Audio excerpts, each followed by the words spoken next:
Hello दोस्तों, नमस्कार। मैं प्रशांत भारती स्वागत करता हूं यूट्यूब चैनल ऑनलाइन प्लेटफॉर्म पर। आज हम लोग टॉपिक पढ़ने जा रहे हैं ज्योग्राफी में, जनरल ज्योग्राफी में अक्षांश रेखा एवं देशांतर रेखा। ठीक है, चलिए स्टार्ट करते हैं। तो जैसे पता आपको, अक्षांश और देशांतर रेखा जो है, यह जो टॉपिक है जनरल ज्योग्राफी का टॉपिक है, समान भूगोल का टॉपिक है। मैं इस चैनल पे ज्योग्राफी का सिलेबस लिखवाया हूँ।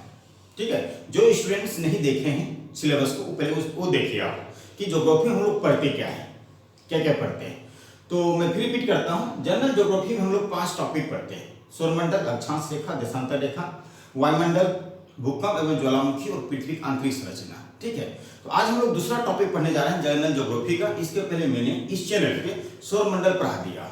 ठीक है, चलिए स्टार्ट करते हैं।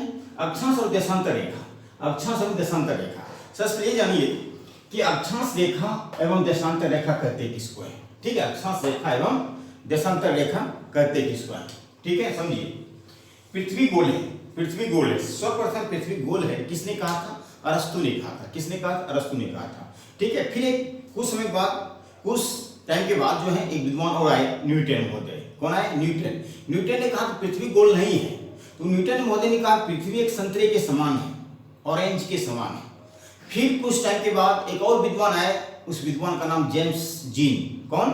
James gene. जेम्स जीन ने कहा कि पृथ्वी ना तो गोल है, पृथ्वी ना तो संतरे के समान है, पृथ्वी एक नाशपाती के समान है, पृथ्वी एक नाशपाती के समान है। ठीक है, चलिए मान चलिए पृथ्वी एक संतरे के समान है, मान लेते हैं ये पृथ्वी है। ठीक है, अब पृथ्वी इस साइड में क्या है? पूर्व है, और इधर क्या है? पश्चिम है।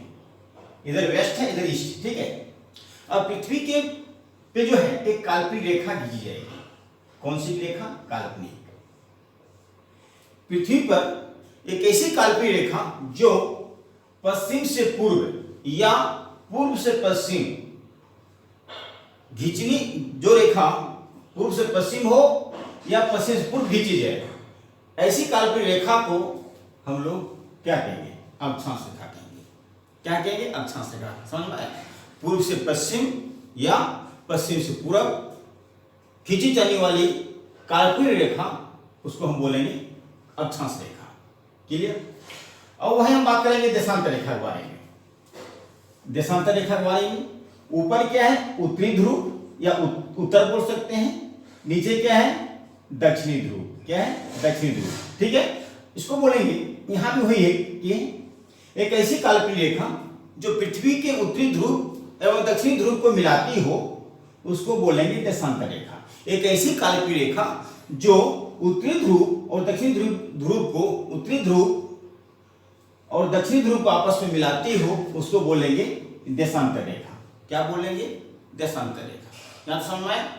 अब आपसे पूछा जाए कि अक्षांश रेखा से क्या समझते हैं या देशांतर रेखा से आप क्या समझते हैं? क्यों खींची गई अक्षांश रेखा? क्या जरूरत था इस पृथ्वी पर काल्पनिक रेखा खींचना? क्या आवश्यकता था?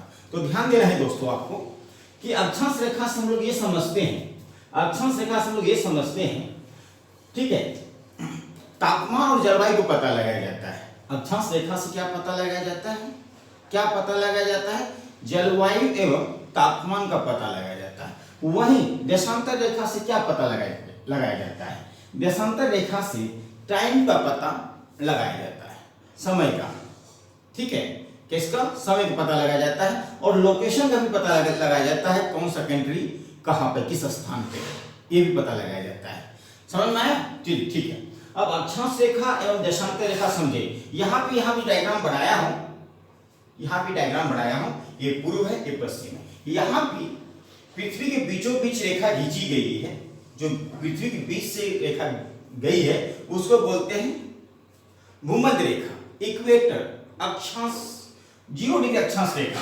तो यहां आप देख सकते हैं, इस डायग्राम को देखिए आप, पृथ्वी के मध्य से, पृथ्वी के बीच से जो रेखा जाती है उसको बोलते हैं भूमध्य रेखा, उसको बोलते हैं भूमध्य रेखा। क्लियर? यहां तक समझ में आया? ठीक है। अब हम बात करेंगे, तो पृथ्वी पे बहुत सारे अक्षांश रेखाएं खींची जा सकती हैं, हाँ या नहीं?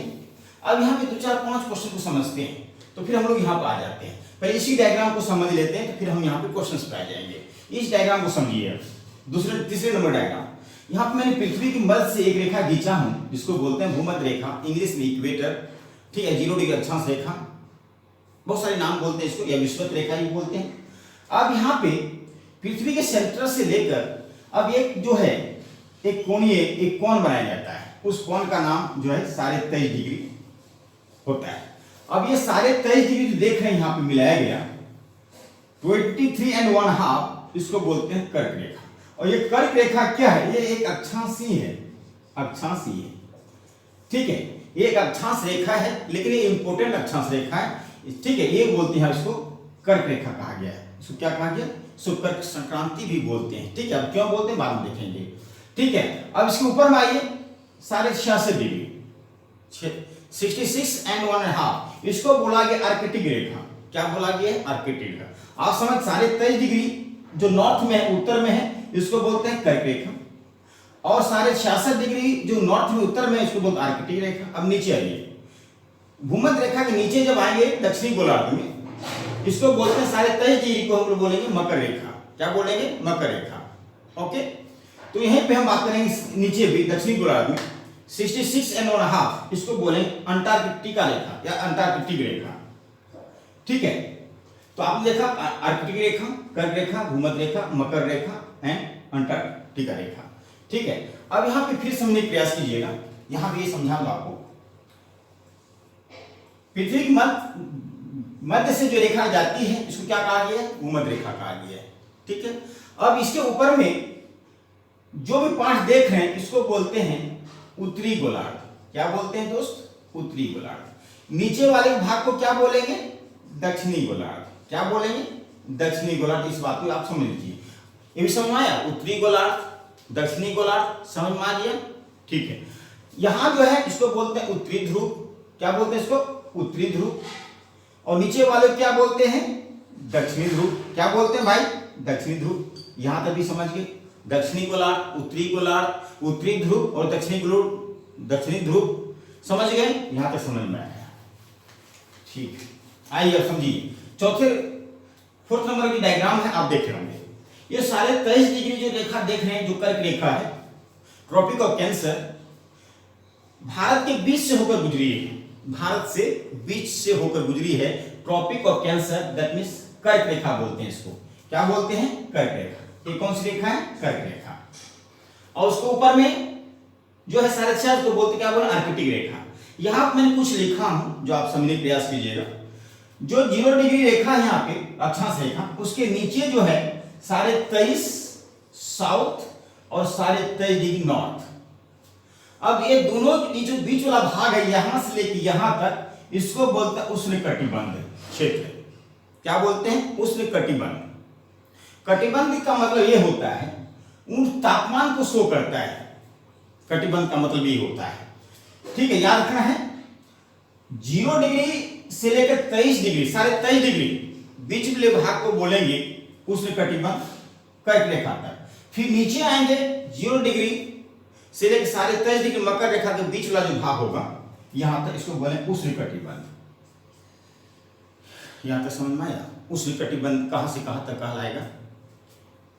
यहां तक क्लियर? अब वही आइए, अब 23.5 डिग्री जो कर्क रेखा और 66.5 डिग्री जो है, उसके बीच वाले भाग को बोलते हैं समशीतोष्ण कटिबंध। क्या बोलते हैं? समशीतोष्ण कटिबंध। वहीं पर 66.5 से 90 डिग्री के बीच में जो भाग होगा, कटिबंध होगा, उसको बोलेंगे शीत कटिबंध। क्या बोलेंगे? शीत कटिबंध। नीचे आइए, फिर सारे दक्षिणी गोलार्ध में जाइएगा, 23.5 डिग्री और से लेकर 66.5 डिग्री जो बीच का भाग होगा, उसको बोले हम लोग समशीतोष्ण कटिबंध। क्या बोलेंगे? समशीतोष्ण कटिबंध। फिर 66.5 से लेकर 90 डिग्री के बीच का जो भाग होगा, उसको बोलेंगे शीत कटिबंध। क्या बोलेंगे? शीत कटिबंध। तो पहले शीत कटिबंध को समझिए। शीत कटिबंध का मतलब यह हुआ ऐसा क्षेत्र जहां सालों भर क्या रहेगा? बिल्कुल ठंड ही रहेगा, बिल्कुल ठंड रहेगा। जैसा आपको पता है, जब उत्तरी गोलार्ध में जाता है व्यक्ति, 6 महीना रात ही होता है और 6 महीना दिन ही होता है, ठीक है ना? वो बाद में समझाऊंगा, पहले समझिए शीत कटिबंध मतलब सालों भर ठंड ही रहेगा। यहां भी, यहां भी। ये जो समशीतोष्ण कटिबंध देख रहे हैं, समशीतोष्ण कटिबंध जो देख रहे हैं, इसका मतलब ये होता है कुछ समय के लिए ठंडा आएगा और कुछ समय के लिए गर्मी आएगा, उसको बोलते हैं समशीतोष्ण कटिबंध। साढ़े 23 से लेकर साढ़े 66 डिग्री के बीच में जो जो भी राज्य, जो जो भी देश आएगा, उन देशों में क्या होगा, कुछ समय के लिए ठंड आएंगे और कुछ समय के लिए गर्मी आएंगे। फिर नीचे आइए, साढ़े 23 से लेकर साढ़े 66 डिग्री के बीच जो भाग होगा उसको बोलेंगे समशीतोष्ण कटिबंध। वहीं साढ़े 66 से 90 के बीच क्या बोलेंगे, शीत कटिबंध। अब एक एग्जांपल्स लेके समझते हैं। आपने बिहार का नाम सुना होगा या उत्तर प्रदेश का नाम सुना होगा। उत्तर प्रदेश जो है या बिहार जो है साढ़े 23 डिग्री के ऊपर में है, साढ़े 23 डिग्री के ऊपर में है और साढ़े 66 डिग्री के बीच में है। क्या उत्तर प्रदेश में या बिहार में कुछ समय के लिए ठंडी और कुछ समय के लिए गर्मी आता है? तो इसको क्या बोलेंगे भाई, समशीतोष्ण कटिबंध बोलेंगे ना, क्योंकि समशीतोष्ण का मतलब यही होता है कुछ समय के लिए ठंडी और कुछ समय के लिए गर्मी। अब आइए उष्ण कटिबंध क्षेत्र में चलते हैं। जैसा आपने केरल का नाम सुना होगा, केरल, कर्नाटक, तमिलनाडु, ये सब महाराष्ट्र, ये सब राज्य का नाम सुने होंगे ना। अब इन सब क्षेत्रों में क्या है, सालों साल भर जो है ना दोस्तों गर्मी बना रहता है, सालों साल भर क्या बना रहता है, गर्मी। क्यों, क्या है, साढ़े 23 डिग्री और 0 डिग्री जो बीच का जो भाग है नॉर्थ वाला, वो यहाँ पे क्या लिखा हूं, उष्ण कटिबंध लिखा हूं। क्या लिखा हूं दोस्तों, उष्ण कटिबंध लिखा हूं। यहां तक समझ में आया, उष्ण कटिबंध, समशीतोष्ण कटिबंध, शीत कटिबंध, ये समझ लिए ना। हाँ, अभी हम आपको बोलूं कि यहां एक देश है कांगो, भूमध्य रेखा पे। तो कांगो में ठंड होगा, गर्मी होगा, भूमध्य रेखा पे है कांगो। तो आप यही समझें कांगो में तो पूरी साल गर्मी ही बना रहेगा, ठंड तो वहां हो नहीं सकता, क्योंकि वो शीत उष्ण कटिबंध क्षेत्र में आता है। ठीक है, एक और देश की बात लेते हैं। ठीक है, एक और देश की बात लेते हैं। एक दक्षिण अफ्रीका है, साउथ अफ्रीका का नाम सुने होंगे। ठीक, वो मकर रेखा पे। क्या ये बताइए, ये साउथ अफ्रीका है, ठीक है, मकर रेखा पे किस क्षेत्र में आएगा?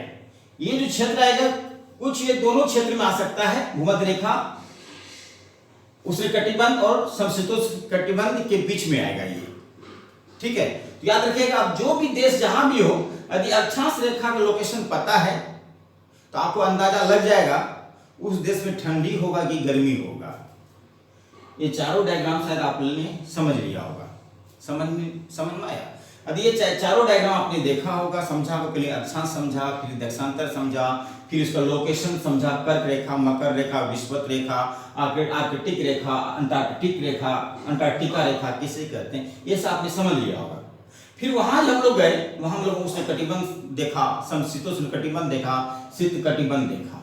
ये 5 फैक्ट आपने सीखा कि नहीं सीखा? देखिए, अब आइए यहाँ पे कुछ क्वेश्चंस आप करके दिखाइएगा, या मैं आपको कुछ क्वेश्चन के अकॉर्डिंग आपको मैं ये टॉपिक पढ़ाना चाहूंगा। ठीक है, पहला क्वेश्चन है, यदि क्वेश्चन पूछता है एक ग्लोब पर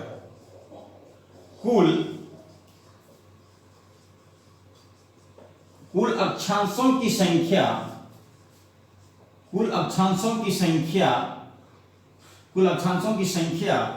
कितनी होगी? पहला क्वेश्चन।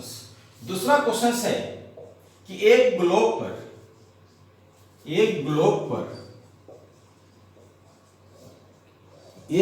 पर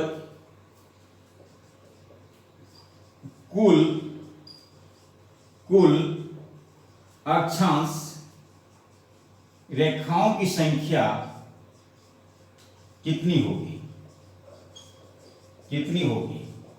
दूसरा प्रश्न। तीसरा प्रश्न, एक ग्लोब पर कुल अर्धवृत्त की संख्या कितनी होगी? चौथा प्रश्न, दो अक्षांश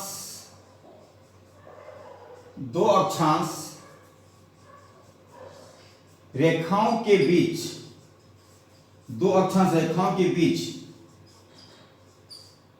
कितनी दूरी होती है? पांचवा प्रश्न, क्या क्या दो अक्षांश रेखाओं के बीच की दूरी हर हमेशा बराबर होती है? ये 5 क्वेश्चंस समझ में आए? ये 5 क्वेश्चंस मैं आपको बता दूं, यह जो दोनों टॉपिक है बहुत इंटरेस्टिंग टॉपिक है, बहुत बार क्वेश्चन इन दोनों टॉपिक से पूछा जाता है, तो आपको पेशेंस रखना होगा। आज मैं बस इतना ही रखूंगा क्लास को, क्योंकि बहुत 10 से 15 मिनट में वीडियो बनाना होता है मुझे, ठीक है। वैसा टेक्निकल नहीं है मेरे पास फिलहाल, क्योंकि आपको मैं 1 घंटा का वीडियो डालूं। आप धीरे धीरे ही पेशेंस रख के आप वीडियो को देखें। तो मैंने वादा किया आपसे ना, वादा ये क्या है कि ज्योग्राफी हो कि जो भी टॉपिक है, टॉपिक लिखवा दिया, सारे टॉपिक कवर करवाऊंगा, ठीक है। आप पेशेंस रखिए, थोड़ा विश्वास कीजिए। यदि आपको मेरा वीडियो सही लगे तो आप मेरे चैनल को सब्सक्राइब और लाइक जरूर कीजिएगा, और अपने दोस्तों को भी शेयर जरूर कर दीजिए आप, ठीक है दोस्तों। तो ध्यान, 5 क्वेश्चन का आंसर जो है कल बताऊंगा, और आप लोग भी ढूंढ के रखिएगा, ठीक है ना। बहुत उसके बाद अक्षांश देशांतर भी कंप्लीट करेंगे। कल टॉपिक ने कल 3 पार्ट्स में डिवाइड होगा, तभी ये 2 टॉपिक कंप्लीट होगा। आज पहला पार्ट्स, फिर सेकंड पार्ट्स बनेगा, फिर थर्ड पार्ट्स, 3 पार्ट्स में ये टॉपिक कंप्लीट होगा, ठीक है दोस्तों। फिर हम लोग मिलते हैं कल की क्लास में इस 5 क्वेश्चन के आंसर के साथ, ठीक है। Thank you so much.